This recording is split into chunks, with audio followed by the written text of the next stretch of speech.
ദൈവനാമത്തിന് മഹത്വം ഉണ്ടാകട്ടെ. ഇന്ന് ഞായറാഴ്ച ഒരുമിച്ച് നമുക്ക് ഹല്ലേലൂയ ആഴ്ചയ്ക്ക് ശേഷം വീണ്ടും കടന്നു വന്ന ദൈവത്തെ സ്തുതിപ്പാൻ ആരാധിപ്പാൻ ദൈവമായ കർത്താവ് ഒരുക്കുന്ന എല്ലാ കൃപകൾക്കായി നന്ദിയോടെ ദൈവത്തിന് സ്തോത്രം ചെയ്യുന്നു. May the name of the Lord be glorified. I thank the Lord for the grace He has shown us to come into His presence after a gap of 1 week and praise and worship Him.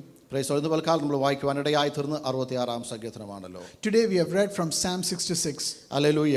അത് ഈ വാക്യങ്ങളൊക്കെ കാണുന്നത് ദൈവത്തെ ഓർത്ത്, hallelujah, ദൈവം ചെയ്ത അനുഗ്രഹങ്ങളെ ഓർത്ത് ദൈവത്തെ സ്തുതിക്കുന്ന വാക്യങ്ങളാണ് 66-ാമത്തെ വാക്യത്തിൽ കാണുവാനിടയായി തീരുന്നത്. In Psalm 66 we see many verses where all the good things that the Lord has done is brought into remembrance and thanksgiving is done. അതിൽ 1-2 വാക്യങ്ങൾ നമുക്ക് വായിക്കാം. Let's go to verses 1 and 2 please.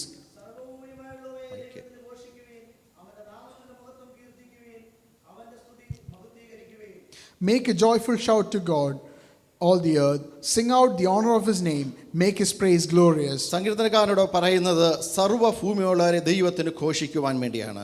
Here the psalmist exhorts all the earth to make a joyful shout to the Lord. നമ്മൾ മാത്രമല്ല, hallelujah, ഈ ഭൂമിയും ദൈവത്തിന്റെ വാക്കിനാൽ നിർമ്മിക്കപ്പെട്ട ഭൂമിയും ദൈവത്തെ സ്തുതിപ്പാനിടയായി തീരുന്നു. We alone are not praising Him, but the earth that the earth has created will also be praising Him. എന്തിനു വേണ്ടി ചോദിച്ചു കഴിഞ്ഞാൽ അവന്റെ നാമത്തെ മഹത്വീകരിക്കുവാൻ വേണ്ടി നമ്മൾ ദൈവത്തെ സ്തുതിപ്പാനിടയായി തീരണം. Why should we do this? Because we need to praise the Lord. 4-ാമത്തെ വാക്യത്തിൽ അത് കാണുവാനിടയായി തീരും. നമുക്ക് വായിക്കാം. We can see this in verse 4. സർവ്വഭൂമിയും നിന്നെ നമസ്കരിച്ചു പാടും, അവർ നിന്റെ നാമത്തിന് കീർത്തനം പാടും എന്നിങ്ങനെ ദൈവത്തോട് പറയുവീൻ. All the earth shall worship you and sing praises to you. They shall sing praises to your name. ഒരിടത്തെ ഭൂമി മാത്രമല്ല, സർവ്വഭൂമികളും ദൈവത്തെ നമസ്കരിക്കുവാനും പാടുവാനിടയായി തീരും. നമുക്ക് പലപ്പോഴും പാടുവാൻ മടിയുള്ളപ്പോൾ ഹല്ലേലൂയ ദൈവത്തെ സ്തുതിക്കുന്ന ഹല്ലേലൂയ ഭൂമിയെ കാണുവാനിടയായി തീരും. It's not just one portion of the earth that is praising and worshiping the Lord, but all of the earth is worshiping the Lord. When we are complacent in worshiping the Lord, the earth will worship the Lord. 6-ാമത്തെ വാക്യം നമുക്ക് വായിക്കാം. Let's go to verse 6 please. അവൻ സമുദ്രത്തെ ഉണങ്ങി നിലമാക്കി, അവർ കാൽനടയായി നദി കടന്നുപോയി, അവിടെ നാം അവനിൽ സന്തോഷിച്ചു. He turned the sea into dry land. They went through the river on foot. There we will rejoice in Him. Israel മക്കൾക്ക് വേണ്ടി ദൈവം ചെയ്ത അനുഗ്രഹങ്ങളെ നന്മകളെ പറ്റിയാണ് സങ്കീർത്തനക്കാരനോട് എഴുതിയിരിക്കുന്നത്. Here the psalmist brings into remembrance all the good things that the Lord had done for the children of Israel. Hallelujah. ദൈവത്തിന്റെ വാക്കിനാൽ എന്തെന്നറിയാമോ? അത് ഉണങ്ങിയ നിലമാക്കി കാൽനടയായി ഹല്ലേലൂയ നദികളും സമുദ്രങ്ങളും ഉണങ്ങുവാനിടയായി തീർന്നു. By His word the Lord turned the sea into dry land and they were able to pass through on foot. ഇതുപോലെ നമ്മുടെ മുമ്പിൽ നിൽക്കുന്ന അനേക നദികളും സമുദ്രങ്ങളും ഉണ്ട്, ഉണങ്ങാതെ ഹല്ലേലൂയ മുന്നോട്ട് നമ്മളെ കടത്തിവിടാതെ ഇരിക്കുന്ന അനേക നദികളുണ്ട്. ഇന്ന് പൽക്കാലം വിശ്വാസത്തോടെ കാൽ ചൂട് മുന്നോട്ട് വെക്കുമ്പോൾ ഓരോന്നും ഹല്ലെ നമുക്ക് വേണ്ടി വഴിമാറുവാനിടയായി തീരും. Just like the children of Israel faced the sea before them, you too might have many seas and rivers that is blocking your route. But if you believe in the Lord and praise Him, then He is able to remove these obstacles before you and help you move forward. നമ്മുടെ കഴിവുകൊണ്ടോ മിടുക്കൊണ്ടോ ഒന്നും മാത്രമല്ല, ദൈവത്തിന്റെ കൃപ കൊണ്ട് മാത്രമാണ് ദൈവം നമ്മളെ സ്നേഹിച്ച ആ സ്നേഹം നിമിത്തം ഹല്ലേലൂയ നമുക്ക് വേണ്ടി ചെയ്യുന്ന വീര്യപ്രവൃത്തികളാണ് അവിടെ കാണുവാനിടയായി തീർന്നത്. And the Lord does not do this because of our skills and talents, but because He is faithful to us and He is willing to do this for you. അതിന്റെ 10-ാമത്തെ വാക്യം വായിക്കാം. Let's go to verse 10 please. ദൈവമേ, നീ ഞങ്ങളെ പരിശോധിച്ചിരിക്കുന്നു, വെള്ളി ഊതിക്കഴിക്കും പോലെ നീ ഞങ്ങളെ ഊതിക്കഴിച്ചിരിക്കുന്നു. For you, O God, have tested us. You have refined us as silver is refined. ഇവിടെ വാക്യങ്ങളിലൂടെ നമുക്ക് ചിന്തിപ്പാനിടയായി തീർന്നത് ദൈവമേ ഞങ്ങളെ പരിശോധിച്ചിരിക്കുന്നു. അല്പസമയം നമുക്ക് പരിശോധനയെ പറ്റി, ദൈവം നമ്മളെ പരിശോധിക്കുന്നതിനെ പറ്റി നമുക്ക് ചിന്തിക്കാം. Here we can see the concept of testing being brought forward. So let us examine what testing means. Praise the Lord. ഈ ടെസ്റ്റ്, എക്സാം എന്നൊക്കെ പറയുന്ന വാക്കുകൾ ഹോസ്പിറ്റലിലെ ഡോക്ടർമാർ ഉപയോഗിക്കുന്ന വാക്കുകളാണ്. The terms testing, exams are frequently used by doctors in hospitals. ഒരു രോഗി ഹോസ്പിറ്റലിലേക്ക് കടന്നു വരുമ്പോൾ അവരെ ടെസ്റ്റ് ചെയ്യുകയും അവരെ എക്സാം ചെയ്ത് എക്സ്റേ, CT, അൾട്രാസൗണ്ട് ലാബിലൊക്കെ കൊണ്ടുപോയിട്ട് അതിൻ്റെ റിസൾട്ട് വന്നിട്ട് ആ രോഗിയുടെ എന്തെല്ലാം രോഗമുണ്ടെന്ന് ഡോക്ടർമാർ നിർണ്ണയം ചെയ്യുവാനിടയായി തീരും. When a patient comes to the hospital, the doctors often prescribe tests and exams like CT, ultrasound, blood work and so on. പുറമെയുള്ള ഈ ലോകത്തിലെ ഡോക്ടർമാർ അനേക ടെസ്റ്റിലൂടെ ഹല്ലേലൂയ ഒരു പേഷ്യന്റിന് രോഗനിർണ്ണയം ചെയ്യുമ്പോൾ നമ്മുടെ കർത്താവ് അങ്ങനെയല്ല. ഹല്ലേലൂയ നമ്മളെ വെള്ളി ഊതിക്കഴിക്കുന്നത് പോലെ ഊതിക്കഴിച്ച് നമ്മുടെ ഹൃദയത്തിലെ ചിന്തകൾ, വിചാരങ്ങൾ ദൈവത്തിന് മനസ്സിലാക്കുവാനിടയായി തീരും. Just as a doctor examines a patient and reaches a diagnosis, the Lord does it somewhat slightly different. He refines us to bring out the best in us. ഇവിടെ സങ്കീർത്തനക്കാരൻ സങ്കീർത്തനക്കാരൻ പറയുന്നത്, ദൈവമേ നീ ഞങ്ങളെ പരിശോധിച്ചിരിക്കുന്നു. എങ്ങനെ? വെള്ളി ഊതി കഴിക്കുന്നത് പോലെ ഹല്ലേലൂയ, തീയുടെ അകത്തെ കടത്തിവിട്ട് ജ്വാലയുടെ ശക്തി വർദ്ധിപ്പിച്ചിട്ട് ഹല്ലേലൂയ അതിനകത്ത് കിടന്ന് മെൽറ്റ് ചെയ്ത് ഹല്ലേലൂയ അതിൻ്റെ രൂപഗുണങ്ങൾ മാറിയിട്ട് ദൈവത്തിൻ്റെ പ്രവൃത്തിയിലൂടെ അത് പുറത്തു വരുവാനിടയായി തീരും. Here the psalmist reminds us, for you, O God, have tested us, and that you have refined us as silver is refined. So the Lord increases the heat more and more and brings out all the impurities in you and brings out what is pure. നമ്മളെ ഇതുപോലെ ചില പരീക്ഷണങ്ങളിൽ കൂടെ, ചില വേദനയിൽ കൂടെ, കഷ്ടങ്ങളിൽ കൂടെ ദൈവത്തിൻ്റെ ആത്മാവ് തീ ഊതിക്കഴിച്ച് കടന്നു പോകുന്ന പോലെ നമ്മളെ കടത്തിവിടാറുണ്ട്. Sometimes the Lord and His Holy Spirit might make you walk through paths which feels as though He is testing you severely, as though in a fire. ദൈവത്തിൻ്റെ പരീക്ഷണങ്ങൾക്ക് ഓരോ ഉദ്ദേശങ്ങളുണ്ട്. വെറുതെ നമ്മളെ ദൈവം പരീക്ഷിക്കാറില്ല. ചില ഉദ്ദേശങ്ങളിലൂടെ അതിലൂടെ കടത്തിവിട്ട് നല്ല പൊന്നുപോലെ പുറത്തു വരുവാൻ ദൈവം നമ്മളെക്കുറിച്ച് ആഗ്രഹിക്കുന്നു. But the Lord does not test us for the sake of testing, but rather He tests us for one of His divine purposes, and He brings us out as pure gold. വിശ്വാസത്തിൻ്റെ പരിശോധനകളും കടന്നു വരുമ്പോൾ അതിൽ നമ്മൾ നിലനിൽക്കുവാൻ വേണ്ടി ദൈവത്തോട് നമ്മൾ പ്രാർത്ഥിക്കണം. As we pass through tests of faith, we must pray to the Lord so that the Lord might sustain us through this period of testing. അതിലൂടെ കടന്നു പോകുവാൻ വളരെ ബുദ്ധിമുട്ടും വളരെ പ്രയാസമുണ്ട്. എന്നാൽ ദൈവസന്നിധിയിൽ പ്രാർത്ഥിക്കുമ്പോൾ ദൈവം അതിന് കൃപ നൽകുവാനിടയായി തീരും. Oftentimes it is very difficult to move forward through a period of testing, but as you pray to the Lord, He will give you grace to move forward. ചില പരീക്ഷയിലൂടെ കടന്നു വരുമ്പോൾ വെളിയിൽ കടന്നു വരുന്നറിയാമോ, നമ്മുടെ തിളക്കം വർദ്ധിക്കുവാൻ, നമ്മുടെ തേജസ് വർദ്ധിക്കുവാനിടയായി തീരും. As we come out through this period of testing, we will see that our beauty and glory increases more and more. പ്രയാസം കടന്നു വരുന്നതിന് മുൻപുള്ള ശക്തിയും ബലവുമല്ല, തിളക്കവുമല്ല, പരീക്ഷയിൽ കൂടെ കടന്നു വന്നതിന് ശേഷമുള്ളത് നമ്മുടെ ഹല്ലേലൂയ സ്തോത്രം. അതിൽ മറ്റുള്ളവർ നോക്കിയിട്ട് പറയുവാനിടയായി തീരും, നേരത്തെ അധികം ഹല്ലേലൂയ നീ ദൈവസ്ഥനിൽ പ്രയോജനപ്പെടുന്നല്ലോ എന്ന്. As we come out through this period of testing, we will realize that we have come out with a far greater beauty and glory than when we went into it, and others will comment, you are much stronger now. അതിന്റെ 14ാമത്തെ വാക്യോടെ വായിക്കാം. Let's go to verse 14, please. ഞാൻ കഷ്ടതയിലായിരുന്നപ്പോൾ അവ എൻ്റെ അധരങ്ങളിൽ ഉച്ചരിച്ചു, എൻ്റെ വായാൽ നേർന്നു. Which my lips have uttered and my mouth has spoken when I was in trouble. ഇവിടെ സങ്കീർത്തനക്കാരൻ പറയുന്നു, ഒന്നാമത് നമ്മളെ ടെസ്റ്റ് ചെയ്യുന്നത് എങ്ങനെയെന്ന് ചോദിച്ചു കഴിഞ്ഞാൽ കഷ്ടതയിലൂടെ കടത്തിവിട്ടാണ്. Firstly, the psalmist says that the Lord tests us by putting us through trials and tribulations. ആ കഷ്ടതയിലൂടെ കടത്തിവിടുമ്പോൾ നമ്മുടെ അധരങ്ങളിൽ നിന്ന്, മൗത്തിൽ നിന്ന് വരുന്ന വാക്കുകൾ ഉപ്പിനാൽ രുചി വരുത്തുന്ന വാക്കുകളായി തീരുവാനിടയായി തീരണം. And when we pass through this period of trials and tribulations, we must make sure that whatever words we utter through our lips have been purified and salted. ആ സമയത്ത് നമ്മളുള്ള മറ്റുള്ളവരെ ദുഷിക്കാതെ ഹല്ലേലൂയ ദൈവനാമത്തിന് എതിരായി തീരാതെ ദൈവത്തിന്റെ വഴിയിലൂടെ പോയി കഴിഞ്ഞാൽ ആ ടെസ്റ്റിൽ നമ്മൾ വിജയിക്കുവാനിടയായി തീരും. While we go through this period of testing, we must be careful not to blame others around us or God, so that we glorify His name. അതിന്റെ 18ാമത്തെ വാക്യോടെ വായിക്കാം. Let's go to verse 18, please. ഞാൻ എൻ്റെ ഹൃദയത്തിൽ അകൃത്യം കരുതിയിരുന്നുവെങ്കിൽ കർത്താവ് കേൾക്കുകയില്ലായിരുന്നു. If I regard iniquity in my heart, the Lord will not hear. ദൈവം എവിടെയാണ് നമ്മളെ ടെസ്റ്റ് ചെയ്യുന്നത്? രണ്ടാമത് കാണുന്നത് നമ്മുടെ ഹൃദയങ്ങളെയാണ് ദൈവം ടെസ്റ്റ് ചെയ്യുവാൻ ആഗ്രഹിക്കുന്നത്. Secondly, we see that the Lord tests our hearts. ആ ഹൃദയത്തിൽ അകൃത്യം, പാപം ഹല്ലേലൂയ നമ്മുടെ ജീവിതത്തിൽ ഉണ്ടായെങ്കിൽ ദൈവം അതിനെ ടെസ്റ്റ് ചെയ്ത് ശോധന ചെയ്യുമ്പോൾ ദൈവസ്ഥനിൽ നമ്മൾ കുറവുള്ളവരായി തീരുവാനിടയായി തീരും. And when the Lord tests us, He examines our heart, and if there is any iniquity or sin in our hearts will be found wanting in His presence. ഇന്ന് പൽക്കാലം നമ്മൾ ദൈവസ്ഥനത്തിലായിരിക്കുമ്പോൾ എന്തെങ്കിലും അകൃത്യങ്ങളോ ദൈവത്തോട് അടുത്ത് വരുവാൻ എന്തെങ്കിലും തടസ്സമുണ്ടെങ്കിൽ ദൈവത്തോട് പ്രാർത്ഥിക്കുന്ന കർത്താവേ, ഇന്ന് പൽക്കാലം എൻ്റെ ഹൃദയത്തിൽ നിന്ന് അകൃത്യം മാറിപ്പോകുവാനിടയാക്കണമെന്ന്. Today, when you come into His presence, if you believe that there is sin or iniquity in your heart, please pray to Him and examine yourself and remove that sin from you. സങ്കീർത്തനം 26ന്റെ 2ാമത്തെ വാക്യം കടന്നു വരാം. അവിടെ നമ്മൾ ദൈവം നമ്മളെ പരിശോധിക്കുന്നത് കാണുവാനിടയായി തീരും. Let us go to Psalms 26 verse 2, where we see the Lord examining us. യഹോവേ, എന്നെ പരീക്ഷിച്ച് ശോധന ചെയ്യണമേ, എൻ്റെ അന്തരംഗവും എൻ്റെ ഹൃദയവും പരിശോധിക്കണമേ. Examine me, O Lord, and prove me. Try my mind and my heart. ദൈവം നമ്മളെ പരിശോധിക്കുവാൻ ആഗ്രഹിക്കുമ്പോൾ ഹല്ലേലൂയ ഒന്ന് നമ്മുടെ അന്തരംഗം, നമ്മുടെ മനസ്സ് ഹല്ലേലൂയ അതിനകത്തൂടെ കടത്തിവിടുവാനിടയായി തീരും. When the Lord wishes to examine us, firstly He will examine our mind.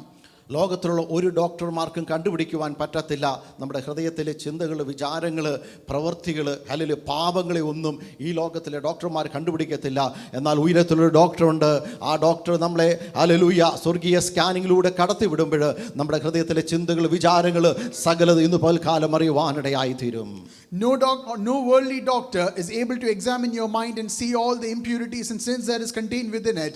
But the great physician who is in heaven can examine your mind and see what is in it. ഇന്ന് പൽക്കാലം നമ്മളായിരിക്കുന്ന ആ സ്വർഗീയ ഡോക്ടറിന് മുൻപാകെയാണ്. മനുഷ്യനെ നമുക്ക് കളിപ്പിക്കുവാൻ പറ്റും, എന്നാൽ ഉയരത്തുള്ള ദൈവത്തെ ഒരിക്കലും ആർക്കും കളിപ്പിക്കുവാൻ പറ്റത്തില്ല. അവൻ്റെ മുൻപാകെ സകലതും നഗ്നവും മറന്നുമായി കിടക്കുന്നുവെന്ന് ദൈവത്തിൻ്റെ വചനം വിളിച്ചു പറയുകയാണ്. Today you must realize that you cannot cheat the great physician who is in heaven, before whom everyone stands completely open and naked. ന്യായാധിപന്മാരുടെ പുസ്തകം 7-ാം അധ്യായത്തിന്റെ 2-ാമത്തെ വാക്യത്തിൽ കടന്നു വീഴുമ്പോൾ അവിടെ ഒരു ഹല്ലേലൂയ സോൾജേഴ്സിനെ ടെസ്റ്റ് ചെയ്തായിട്ട് കാണുവാനിടയായി തീർന്നു. As we come to Judges chapter 7 verses 2 onwards, we can see someone testing a bunch of soldiers. യഹോവ ഗിദെയോനോട്, നിന്നോട് കൂടെയുള്ള ജനം അധികമാകുന്നു, എൻ്റെ കൈ എന്നെ രക്ഷിച്ചു എന്ന് ഇസ്രായേൽ എൻ്റെ നേരെ വമ്പ് പറയാതിരിക്കേണ്ടതിന് ഞാൻ മിദ്യാന്യരെ ഇവരുടെ കയ്യിൽ ഏൽപ്പിക്കുകയില്ല. ആകയാൽ നീ എന്ന് ആർക്കെങ്കിലും ഭയവും ഭീതിയും ഉണ്ടെങ്കിൽ അവൻ ഗിലെയാദ് പർവ്വതത്തിൽ നിന്ന് മടങ്ങിപ്പോയിക്കൊള്ളട്ടെ എന്ന് ജനത്തിൽ പ്രസിദ്ധപ്പെടുത്തുക എന്ന് കൽപ്പിച്ചു. അപ്പോൾ ജനത്തിൽ 20,000 പേര് മടങ്ങിപ്പോയി, 10,000 പേർ ശേഷിച്ചു.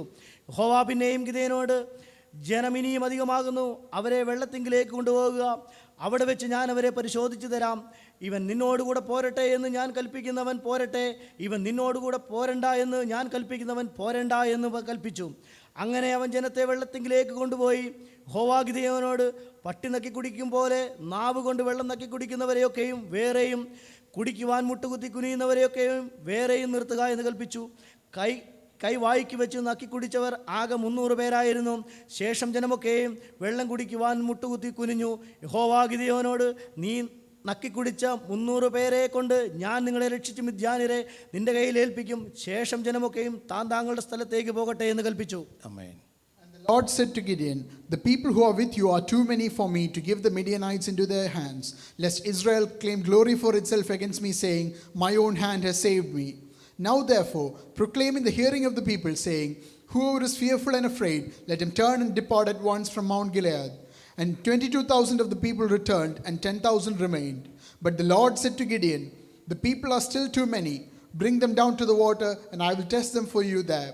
Then it will be that of whom I say to you, this one shall go with you, the same shall go with you. And of whomever I say to you, this one shall not go with you, the same shall not go. So he brought the people down to the water.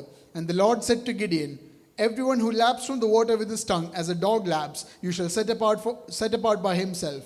Likewise, everyone who gets down on his knees to drink. And the number of those who lapped, putting their hand to their mouth, was 300 men.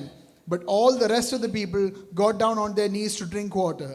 Then the Lord said to Gideon, by the 300 men who lapped I will save you and deliver the Midianites into your hand. Let all the other people go, every man to his place. ആമേൻ. ഇവിടെ കാണുവാനിടയായി തീർന്നത് ഗിദെയോനും hallelujah മുൻപ് സൈന്യമായിട്ട് നിന്നിട്ട് മിദ്യാന്യരോട് യുദ്ധത്തിന് കടന്നു പോകുന്നത് കാണുവാനിടയായി തീരുന്നു. Here we see the scene of Gideon with his army preparing to battle against the Midianites. യുദ്ധം വിജയിച്ചു കഴിയുമ്പോൾ ജനങ്ങൾ പറയുവാനിടയായി തീരും, എൻ്റെ കൈ കൊണ്ട് ഇതൊക്കെ നടന്നെന്ന് വമ്പ് പറയുവാനിടയായി തീരാതിരിക്കേണ്ടതിന് ചില ടെസ്റ്റിലൂടെ അവരെ കടത്തിവിടുവാനിടയായി തീർന്നു. But the Lord puts them through a set of tests to ensure that they will not boast at a later date, my own hand has brought me victory. ഒന്നാമത്തെ പരിശോധന കൊടുത്തത് എന്നു ചോദിച്ചു കഴിഞ്ഞാൽ ഭയവും ഭീരുതയുള്ളവരൊക്കെ എങ്ങനെ ചെയ്യണം? ഗിലെയാദ് വിട്ട് പോകുവാനിടയായി തീരണം. Firstly, it was proclaimed throughout the army, whoever is afraid and lacking courage, let him depart Mount Gilead. ദൈവസന്നിധിയിലേക്ക് കടന്നു വരുമ്പോൾ നമ്മുടെ ജീവിതത്തിൽ ഭയവും ഭീതിയും ഒക്കെ വിട്ടുമാറുവാനിടയായി തീരണം. As we come close to the presence of the Lord, all fear and difficulty must be removed from our hearts. ഈ ലോകത്തിൽ നമ്മളായിരിക്കുമ്പോൾ രോഗത്തെപ്പറ്റി, നാളെയെപ്പറ്റി, ഹല്ലേലൂയ പലവിധത്തിലുള്ള ചിന്തകൾ, വിചാരങ്ങൾ കടന്നു വന്നിട്ട് നമ്മളെ ഹല്ലേലൂയ നിരാശയാക്കുന്ന അനേക ഭയത്തിൻ്റെ ചിന്തകൾ നമ്മുടെ ഉള്ളിലേക്ക് ഈ ലോകത്തിലെ പിശാച് കടത്തിവിടാറുണ്ട്. As we go through life, many a times the devil will put fear and anxiety regarding your future and your tomorrow in your hearts. ഇന്ന് പലക്കാലം നമ്മൾ ദൈവസ്ഥനിൽ ആരാധിക്കുകയും സ്തുതിക്കുകയും ഈ വചനം കേൾക്കുമ്പോൾ നമ്മുടെ ജീവിതത്തിൽ നിന്ന് എല്ലാ ഭാരങ്ങളും ഭീരുത്വവും വിട്ടുമാറി ദൈവസ്ഥനിൽ സന്തോഷിപ്പാനിടയായി തീരണം. Today, you must be able to put away all traces of fear and cowardice from your hearts as you come and praise and worship the Lord. ദൈവത്തിന്റെ ആത്മാവ് ഓർപ്പിക്കുന്നത് അങ്ങനെയുള്ളവരെ കൊണ്ട് മാത്രമേ ദൈവത്തിന് യുദ്ധം ചെയ്യുവാൻ പറ്റത്തുള്ളൂ. The Lord reminds us that only those people with courage can he use in his spiritual battles. അങ്ങനെയുള്ള ഒരു കൂട്ടം ജനങ്ങളെയാണ് ദൈവത്തിന് ആവശ്യം. ഹല്ലേലൂയ. യുദ്ധത്തിന് വേണ്ടി ചില ആയുധങ്ങളെ അവരുടെ കയ്യിൽ ദൈവം ഏൽപ്പിക്കുവാനിടയായി തീരും. And the Lord is on the lookout for those people who have courage so that he can give them spiritual weapons to fight. ഇവിടെ ഹല്ലേലൂയ ദൈവമായ കർത്താവ് സംസാരിച്ചു കഴിഞ്ഞപ്പോൾ ഭയവും ഭീരുത്വമുള്ള ആൾക്കാർക്ക് അറിയാമോ 20,000 പേര് അറിയാമോ മടങ്ങി പോകുവാനിടയായി തീർന്നു.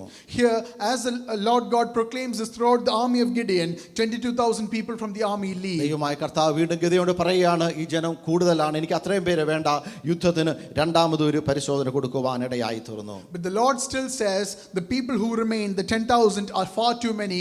I need to let some of them go. ജനങ്ങളെ മുഴുവനും വെള്ളത്തിനടുക്കിലേക്ക് കൊണ്ടുവരിക, അവരെ ഞാൻ പരിശോധിക്കും. എങ്ങനെ ഒരു നായ ഹല്ലേലൂയ വെള്ളത്തിന്റെ അരികിൽ വന്ന് നക്കി കുടിക്കുന്നത് പോലെ കുടിക്കുവാൻ തയ്യാറുള്ള ജനത്തെയാണ് എനിക്ക് യുദ്ധത്തിന് ആവശ്യമായിട്ടുള്ളത്.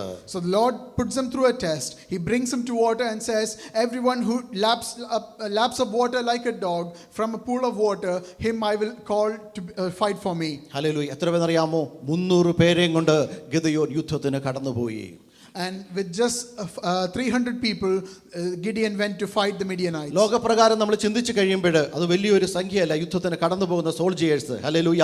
എന്നാൽ ദൈവത്തിന് കുറച്ച് പേരെ മതി. ഒരുക്കവും തയ്യാറും വിശുദ്ധിയും വേർപാടുമുള്ളവരെയും കൊണ്ടാണ് ദൈവം യുദ്ധം ചെയ്യുവാൻ ആഗ്രഹിക്കുന്നത്. By any earthly calculation, the number 300 is not large. But as far as the Lord is concerned, he wants people who are prepared and consecrated for his service. ദൈവത്തിന്റെ വചനവുമായി നമ്മൾ കടന്നു പോകുമ്പോൾ നമ്മുടെ കൂടെ കടന്നു വരുവാൻ അനേകം പേര് കാണത്തില്ല, ചുരുക്കം പേരെ കാണത്തുള്ളൂ. ദൈവത്തിന്റെ കരങ്ങളിലേക്ക് ശരണപ്പെട്ട് കഴിഞ്ഞാൽ 3000 പേര് ചെയ്യുന്ന കാര്യം 300 പേര് അവിടെ ചെയ്യുവാനിടയാക്കി തീർത്തു. When you set out to do the spiritual battles for the Lord and to work for the Lord, you might not have many people with you, but the Lord is capable of accomplishing with 300 people what 3,000 is not able to do. ഇവിടെ നമുക്ക് കാണുവാനിടയായി തീർന്നത് ദൈവം നമ്മളെ test ചെയ്യുമ്പോൾ നമുക്ക് ദൈവത്തിൽ താഴുവാനോ ആ ടെസ്റ്റിൽ വിജയിക്കുവാനോ കഴിഞ്ഞു കഴിഞ്ഞാൽ ദൈവം നമ്മൾ ഉപയോഗിപ്പാനിടയായി തീരും. But as the Lord tests you, if you humble yourselves, then the Lord is capable of using you mightily. 1 ദിനവൃത്താന്തം 28-ാം അധ്യായത്തിന് 9-ാമത്തെ വാക്യത്തിലേക്ക് കടന്നു വരാം. Let's go to 1 Chronicles chapter 28 verse 9. നീയോ എൻ്റെ മകനെ ശലോമോനെ നിന്റെ അപ്പൻ്റെ ദൈവത്തെ അറിയുകയും അവനെ പൂർണ്ണ ഹൃദയത്തോടും നല്ല മനസ്സോടും കൂടെ സേവിക്കുകയും ചെയ്യുക. യഹോവ സർവ്വഹൃദയങ്ങളെയും പരിശോധിക്കുകയും വിചാരങ്ങളും നിരൂപണങ്ങളുമെല്ലാം ഗ്രഹിക്കുകയും ചെയ്യുന്നു. നീ അവനെ അന്വേഷിക്കുന്നുവെങ്കിൽ അവനെ കണ്ടെത്തും, ഉപേക്ഷിക്കുന്നുവെങ്കിലോ അവൻ നിന്നെ എന്നേക്കും തള്ളിക്കളയും. ആകയാൽ സൂക്ഷിച്ചുകൊള്ളുക, വിശുദ്ധ മന്ദിരമായ ഒരു ആലയം പണിയുവാൻ യഹോവ നിന്നെ തെരഞ്ഞെടുത്തിരിക്കുന്നു. ധൈര്യപ്പെട്ട് അത് നടത്തിക്കൊള്ളുക. As for you, my son Solomon, know the God of your father and serve him with a loyal heart and with a willing mind. For the Lord searches all hearts and understands all the intent of the thoughts. If you seek him, he will be found by you. But if you forsake him, he will cast you off forever. Consider now, for the Lord has chosen you to build a house for the sanctuary. Be strong and do it. ദൈവമായ കർത്താവ് ശലോമോനെ വിളിക്കുന്നത് എൻ്റെ മകനായ ശലോമോനെ എന്നാണ്. Here the Lord calls King Solomon, my son Solomon. ഇന്ന് പൽക്കാലം കടന്നു വന്ന ദൈവമക്കളോട് ഓർപ്പിക്കാനുള്ളത്, ദൈവം നമ്മളെ വിളിക്കുന്നത് എൻ്റെ മകനെ മകളെ എന്നുള്ള ശബ്ദം കേൾക്കുവാൻ ഇന്ന് പൽക്കാലം ഇടയായി തീരണം. Today you must be able to hear the word of the Lord as my son, my daughter calling out to you. അങ്ങനെ ശബ്ദം കേൾക്കണമെങ്കിൽ എങ്ങനെ ആയിരിക്കണം എന്ന് അറിയാമോ? പൂർണ്ണ ഹൃദയത്തോടും പൂർണ്ണ മനസ്സോടും കൂടെ ദൈവത്തെ സേവിച്ചെങ്കിൽ മാത്രമേ ആ ശബ്ദം കേൾക്കുവാൻ പറ്റത്തുള്ളൂ. But to hear his voice, you have to serve him with all your heart and all your mind. അടുത്ത വാക്ക് ശ്രദ്ധിക്കണം. യഹോവയായ ദൈവം സർവ്വഹൃദയങ്ങളെയും പരിശോധിക്കുന്ന ദൈവമാണ്. In the next line we see that the Lord is capable of searching out all the hearts and the intents of our mind. എന്തൊക്കെയാണ് ദൈവം നമ്മളെ പരിശോധിക്കുന്നത്? നമ്മുടെ വിചാരങ്ങളും നിരൂപണങ്ങളും അവൻ ദൂരത്തു നിന്ന് ഗ്രഹിക്കുവാനും മനസ്സിലാക്കുവാനും ഇടയായി തീരും. So what does the Lord see? He sees all of our hearts and understands all the intents of our mind. ഇന്ന് പൽക്കാലം നമ്മൾ അവനെ അന്വേഷിക്കുന്നുവെങ്കിൽ അവനെ കണ്ടെത്തുവാൻ ഇടയായി തീരും. Today if you seek him, you will be able to find him. നീ അവനെ ഉപേക്ഷിക്കുന്നുവെങ്കിൽ നിന്നെ അവൻ തള്ളിക്കളയുവാൻ ഇടയായി തീരും. But if you forsake him, he will cast you off. Hallelujah. ദാവീദ് ദൈവത്തിനു വേണ്ടി ഒരു ആലയം പണിയുവാൻ ആഗ്രഹിച്ചപ്പോൾ അവരുടെ കൈ രക്തം ചിന്തിയത് മുഖാന്തരം എന്നറിയാമോ, നിന്റെ മകനായ ശലോമോനെ കൊണ്ട് ആലയം പണിയുമെന്ന് ദൈവം പറയുവാനിടയായി തീർന്നു. King David wanted to build a sanctuary and temple for the Lord, but the Lord told him, "You have spilled far too much blood. I will use your son Solomon to build this temple in your stead." പത്താമത്തെ വാക്യം ആകയാൽ സൂക്ഷിച്ചുകൊള്ളുക, വിശുദ്ധ മന്ദിരത്തിലെ ആലയം പണിയുവാൻ യഹോവ നിന്നെ തെരഞ്ഞെടുത്തിരിക്കുന്നു. ഇന്ന് പൽക്കാലം ദൈവം നമ്മളെ ദൈവത്തിൻ്റെ ആലയം പണിയുവാൻ, സഭയ ആലയം പണിയുവാൻ ഈ ബാസ്റ്റാപ്പിൾ ദേശത്ത് ദൈവം നമ്മളെ തെരഞ്ഞെടുത്തിരിക്കുകയാണ്. In verse 10 we read, "Consider now, for the Lord has chosen you to build a house for the sanctuary." So today you have been chosen to build his temple in this land, in this town of Barnstaple. അതുകൊണ്ട് ദൈവത്തിൻ്റെ ആത്മാവ് ഓർപ്പിക്കുന്നത് ധൈര്യമായിരിക്കുക. Hallelujah. ദൈവത്തിനു വേണ്ടി വൻ കാര്യങ്ങൾ നമുക്ക് ചെയ്യുവാനിടയായി തീരും. And therefore the Holy Spirit reminds you, be strong and of good courage and carry on. തൻ്റെ പിതാവ് ദാവീദ് തൻ്റെ മകനു വേണ്ടി ദേവാലയത്തിൽ വേണ്ടിയ ഉപകരണങ്ങളൊക്കെ, ഹല്ലേലൂയ സ്തോത്രം, അനേക സമ്പത്തുകൾ ഒരുക്കി വെക്കുവാനിടയായി തീർന്നു. King David prepared for his son Solomon all the plans and resources needed to build the temple for the Lord. ഇന്ന് പൽക്കാല ദൈവത്തിൻ്റെ ആത്മാവിന് ആഗ്രഹിക്കുന്നത്, ഹല്ലേലൂയ, ആത്മാക്കൾ അനേകം യേശുവിനെ അറിയാതെ ഈ ദേശങ്ങളിലൂടെ നടക്കുകയാണ്. അത് ഈ ദിവസങ്ങൾ കടന്നുപോയി ദൈവരാജ്യത്തിനു വേണ്ടി അനേകം പേരെ ദൈവത്തിൻ്റെ ആലയത്തിലേക്ക് വിളിച്ചുകൊണ്ട് വരാനുള്ള ഉത്തരവാദിത്വം എനിക്ക് നിങ്ങൾക്കുമുണ്ട്. Today the Holy Spirit is reminding you that each one of you has the responsibility to bring to the Lord those who do not know the gospel and to bring them for the extension of his kingdom. യോബിന്റെ പുസ്തകം 13-ാം അധ്യായം 9-ാമത്തെ വാക്യം നോക്കാം. Let's go to the book of Job chapter 13 verse 9 please. അവൻ നിങ്ങളെ പരിശോധിച്ചാൽ നന്നായി കാണുമോ? മർത്യനെ തോൽപ്പിക്കും പോലെ നിങ്ങൾ അവനെ തോൽപ്പിക്കുമോ? Will it be well when he searches you out, or can you mock him as one mocks a man? യോബിന്റെ ജീവിതത്തിൽ പരിശോധനകളും കഷ്ടങ്ങളും കടന്നു വന്നപ്പോൾ യോബ് പൊന്നുപോലെ പുറത്തു വരുവാനിടയായി തീർന്നു. As Job went through trials and tribulations in his life, he came out refined as pure gold. ഇന്ന് പൽക്കാലം യോബ് നമ്മോട് ചോദിക്കുന്ന ചോദ്യമാണ്, അവൻ നിങ്ങളെ പരിശോധിച്ചാൽ നീ നന്നായി കാണുവാനിടയായി തീരുമോ എന്ന്. Today Job is asking you a question. Will it be well when the Lord searches you? എന്തെല്ലാം കുറവുകൾ, കുറ്റങ്ങൾ ദൈവം ഇന്ന് പൽക്കാലം നമ്മളെ പരിശോധിക്കുമ്പോൾ നമ്മുടെ ഹൃദയത്തിൽ നിന്ന് ചിന്തകൾ, വിചാരങ്ങളൊക്കെ ദൈവത്തിൻ്റെ ആത്മാവിന് മാറ്റിവെക്കുവാൻ കാണും. What will the Holy Spirit see as he examines your heart? What sort of sins and iniquities are buried in your heart? മർത്യനെ തോൽപ്പിക്കുന്ന പോലെ നിങ്ങൾ അവനെ തോൽപ്പിക്കുവാൻ പറ്റുമോ? Can you mock the Lord as you mock a man? ഈ ചോദ്യം നമ്മുടെ ജീവിതത്തിൽ എന്നും ഉണ്ടായിരിക്കണം. ദൈവം നമ്മളെ പരിശോധിക്കുമ്പോൾ, നമ്മളെ ശോധന കഴിക്കുമ്പോൾ, ഹല്ലേലൂയ, ദൈവസ്ഥലിൽ കുറവുള്ളവരായി കാണരുത്, ഹല്ലേലൂയ സ്തോത്രം എന്ന് നമ്മൾ ചിന്തിപ്പാനിടയായി തീരണം. This question should always be in your hearts and minds. When the Lord searches you, you should not be found wanting in his presence. Hallelujah. അപ്പോസ്തല പ്രവൃത്തി പുസ്തകം 17-ാം അധ്യായത്തിന്റെ 11-ാമത്തെ വാക്യം നമുക്ക് വായിക്കാം. Let's go to Acts chapter 17 verse 11 please. അവർ തെസ്സലോനിക്കയിലുള്ളവരെക്കാൾ ഉത്തമന്മാരായിരുന്നു. അവർ വചനം പൂർണ്ണ ജാഗ്രതയോടെ കൈക്കൊണ്ടതല്ലാതെ അത് അങ്ങനെ തന്നെയോ എന്ന് ദിനംപ്രതി തിരുവെഴുത്തുകളെ പരിശോധിച്ചു വന്നു. These were more fair-minded than those in Thessalonica, in that they received the word with all readiness and searched the scriptures daily to find out whether these things were so. അപ്പോസ്തലനോട് പറയുകയാണ്, തെസ്സലോനിക്കയിലുള്ള ആൾക്കാർ എങ്ങനെയായിരുന്നു അറിയാമോ? അവർ ദൈവത്തിൻ്റെ വചനം വായിച്ചു വിടുകയല്ല, പ്രസംഗം കേൾക്കുകയല്ല, അങ്ങനെയുണ്ടോ എന്ന് ദിനം പ്രതി എന്ത് ചെയ്യുന്നു? അതിനെ പരിശോധിക്കുവാനിടയായി തീർന്നു. Here the apostle says that those people in Thessalonica, they not only read the scriptures but also searched out to find out whether this was so. ഇത് പരിശോധിക്കാൻ എങ്ങനെയായിരിക്കണം എന്നറിയാമോ? നമ്മൾ കടന്നു വരുമ്പോൾ പൂർണ്ണ ജാഗ്രതയോടെ, നമ്മൾ ശ്രദ്ധയോടെ ഈ വചനം കേൾക്കുന്നുവെങ്കിൽ അത് നമ്മുടെ ഉള്ളിൽ കയറിയിട്ട്, അല്ലെങ്കിൽ ഭവനത്തിൽ പോയിട്ട്, അല്ലെങ്കിൽ ദൈവത്തിൻ്റെ വചനങ്ങളൊക്കെ എടുത്ത് അത് വായിച്ച് മനസ്സിലാക്കി അങ്ങനെ തന്നെ എന്ന് നമ്മൾ പരിശോധിക്കുവാനിടയായി തീരും. So how should you approach when you hear the word of God? You should hear it with all readiness, and then when you go back to your homes, go to the scriptures and examine and see whether it is really that way. ഈ വചനം ജീവനും ചൈതന്യമുള്ളതായതുകൊണ്ട് നമ്മുടെ ഹൃദയത്തിൽ രൂപാന്തരം വരുത്തുവാൻ ഈ വചനത്തിനിടയായി തീരും. As these scriptures hold the key to your life, it is capable of transforming your life. റോമാലേഖനം 8-ാം അധ്യായത്തിൽ 27-ാമത്തെ വാക്യം നമുക്ക് വായിക്കാം. Let's go to Romans chapter 8 verse 27 please. എന്നാൽ ആത്മാവ് വിശുദ്ധന്മാർക്ക് വേണ്ടി ദൈവികത പ്രകാരം പക്ഷപാതം ചെയ്യുന്നതുകൊണ്ട് ആത്മാവിൻ്റെ ചിന്ത ഇന്നതെന്ന് ഹൃദയങ്ങളെ പരിശോധിക്കുന്നവൻ അറിയുന്നു. Now he who searches the hearts know what the mind of the Spirit is, because he makes intercession for the saints according to the will of God. ഇവിടെ നമുക്ക് വായിക്കുവാൻ ഇടയായി തീർന്നത്, ദൈവത്തിൻ്റെ ആത്മാവ് ഹല്ലേലൂയ നമ്മുടെ ഹൃദയങ്ങളെ പരിശോധന ചെയ്യുവാനിടയായി തീരുമെന്ന്. Here we read that the mind of the Holy Spirit is always examining and searching our hearts. എന്തിനെന്നറിയാമോ? വിശുദ്ധന്മാർക്ക് വേണ്ടി, ദൈവത്തിന്റെ ഹിതത്തിനു വേണ്ടി അവൻ പക്ഷവാദം ചെയ്തുകൊണ്ടിരിക്കുകയാണ് ദൈവത്തിന്റെ പരിശുദ്ധാത്മാവ്. And why is that? Because the Holy Spirit is continually making intercession for the saints before God. ഇന്ന് പലകാലം ഇവിടെ ആരാധനയ്ക്കായിരിക്കുമ്പോൾ നമ്മുടെ ചിന്തകൾ മറ്റ് ലോകങ്ങളിലേക്കോ എവിടെയും കടന്നു പോകാതെ ദൈവത്തിന്റെ വചനത്തിൽ ആയിരിക്കുന്നുവെങ്കിൽ അതിനുമേൽ ദൈവത്തിന്റെ സാന്നിധ്യം ഇറങ്ങി വരുവാനിടയായി തീരും. Today, as you gathered here in the presence of the Lord, let your mind not wander into other worldly things, but rather let it be focused on the Lord. എഫേസ്യ ലേഖനം 5-ാം അധ്യായത്തിന്റെ 9-10 വാക്യങ്ങൾ വായിക്കാം. Let's go to Ephesians chapter 5 verses 9 and 10 please. കർത്താവിന് പ്രസാദമായതെന്തെന്ന് പരിശോധിച്ചുകൊണ്ട് വെളിച്ചത്തിലുള്ളവരായി നടന്നുകൊള്ളുവീൻ. സകല സദ്ഗുണവും നീതിയും സത്യവുമല്ലോ വെളിച്ചത്തിന്റെ ഫലം. For the fruit of the Spirit is in all goodness, righteousness and truth, finding out what is acceptable to the Lord. അപ്പോസ്തലനോട് ഓർപ്പിക്കുകയാണ് എന്താണ് നമ്മൾ ചെയ്യേണ്ടത്. കർത്താവിന് പ്രസാദം എന്തെന്ന് നമ്മൾ ഓരോ ദിവസവും പരിശോധിക്കുവാൻ ചിന്തിപ്പാനിടയായി തീരണം. Here the apostle reminds us what we should do daily. He reminds us that we need to find out each and every day what is acceptable to the Lord. ലോകത്തിലുള്ള മനുഷ്യർക്ക് പ്രസാദമുള്ള കാര്യങ്ങൾ ചെയ്യുവാനല്ല പറയുന്നത്, ദൈവത്തിന് ഹല്ലേലൂയ പ്രസാദമുള്ള ഓരോ കാര്യങ്ങളും ചെയ്യുവാൻ നമ്മളെ ദൈവത്തിന്റെ കാര്യങ്ങളിലേക്ക് ഏൽപ്പിച്ചു കൊടുക്കണം.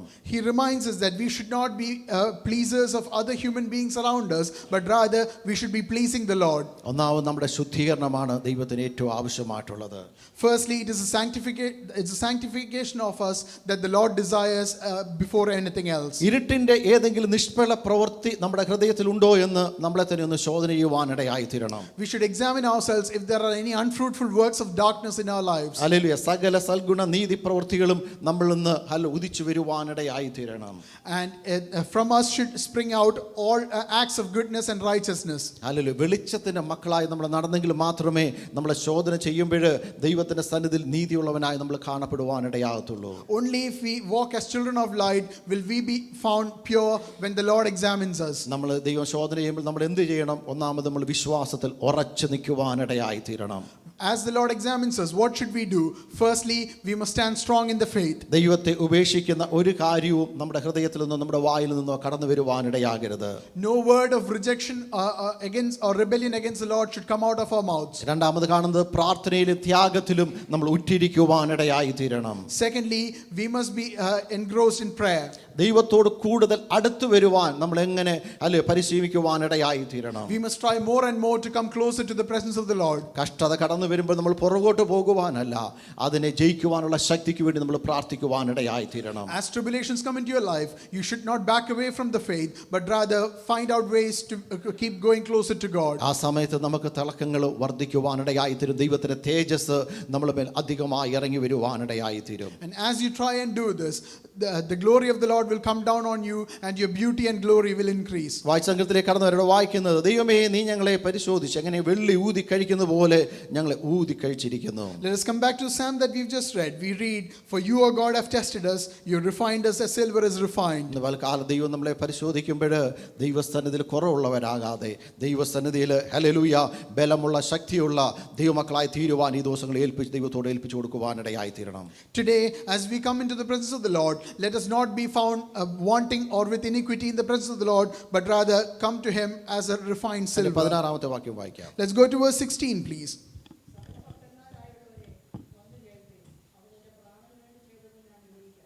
Come and hear, all you who fear God, and I will declare what He has done for my soul. ഇന്ന് പൽക്കാല ഭക്തന്മാരെ വിളിച്ചിട്ട് ദൈവത്തിന്റെ ആത്മാവ് പറയുകയാണ്, നിങ്ങൾ കേൾക്കേണ്ട കാര്യമുണ്ട്, എൻ്റെ പ്രാണനു വേണ്ടി ചെയ്ത അനേക കാര്യങ്ങളുണ്ട്, അത് ഇന്ന് പൽക്കാലം നമുക്ക് വിവരിപ്പാനുണ്ട്. Here the psalmist calls out to all who fear God and says, I will declare what He has done for my soul. കഴിഞ്ഞ നാൾ ഞാൻ പാപത്തിന്റെ അഗാധകൂപത്തിൽ കിടന്നപ്പോൾ ദൈവമായ കർത്താവ് അവന്റെ രക്തത്താൽ എന്നെ അറിയാമോ അവിടുന്ന് വിലയ്ക്ക് വാങ്ങി ക്രിസ്തുവാകുന്ന പാറമേൽ നിർത്തുവാനിടയാക്കി തീർത്തു. The psalmist says, as once I lay in the depth of sin, but He plucked me out of it and made me stand on the rock that is Christ. എന്നെക്കാൾ കഴിവുള്ളവർ മിടുക്കുള്ള അനേകം പേര് ഈ ലോകത്തുനിന്ന് മാറ്റപ്പെട്ടപ്പോൾ ഇന്നും ജീവനുള്ള ദേശത്ത് ജീവനുള്ള ഓഹരിക്കായി തീർത്തത് ദൈവത്തിന്റെ കൃപയൊന്ന് മാത്രമാണെന്ന് സങ്കീർത്തനക്കാരൻ വിളിച്ചു പറയുകയാണ്. Here the psalmist reminds us, as people more skilled and talented than him fell by the wayside, the Lord kept him safe in the land of the living and gave him a new life. ഇനി 20-ാമത്തെ വാക്യം വായിക്കാം. Let's go to verse 20, please. പ്രാർത്ഥന തള്ളിക്കടയാതെയും തൻ്റെ ദയെങ്കിൽ നിന്ന് എടുത്തു കളയാതെയും ഇരിക്കുന്ന ദൈവം വാഴ്ത്തപ്പെടുമാറാകട്ടെ.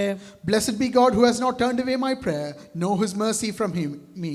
നമ്മുടെ പല പാപങ്ങളും ദൈവസ്ഥനിൽ നിന്ന് പുറകോട്ട് പോകുന്ന അനേക കാര്യങ്ങൾ പറയുകയും ചെയ്തിട്ടുണ്ടെങ്കിലും സങ്കീർത്തനക്കാരനോട് പറയുകയാണ്, എൻ്റെ പ്രാർത്ഥന അവൻ തള്ളിക്കളയുന്ന ദൈവമല്ല. Even though he has done many acts of sin and backsliding, the psalmist says, the Lord has not turned away my prayer nor his mercy അത് from me. മാത്രമല്ല, തൻ്റെ ദയ എങ്കിൽ നിന്ന് അവൻ എടുത്ത് മാറ്റുന്നില്ല. He has not removed his mercy from my life. ആ ദൈവമാണ് വാഴ്ത്തപ്പെട്ട കർത്താവ്. And this God is a blessed God. ഇന്ന് പൽക്കാല ദൈവസ്ഥനിലേക്ക് നമുക്ക് അടുത്തു വരാം. ഹല്ലേലൂയ, ഹല്ലേലൂയ, സ്തോത്രം. അനേക നീതിമാന്മാരുടെ പ്രാർത്ഥനയെ പറ്റി നമുക്ക് കാണുവാനിടയായി തീരും.